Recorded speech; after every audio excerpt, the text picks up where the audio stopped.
Flat yan? Flat? Ano ba yan? Tubeless yan? May bomba ko rito, try mo lang. Ha?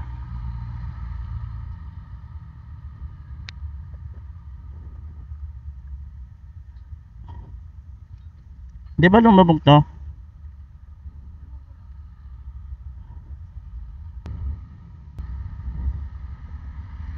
Tsaga-tsaga lang.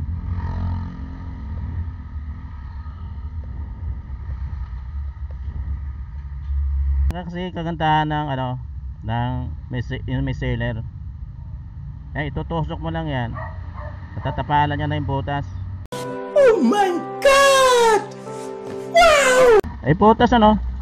Oo. Ang laki pala ng butas. Oo, kaya ang lakas ng singaw kanina eh. Oh. Hindi mapasok-pasok ng pag binomba mo eh.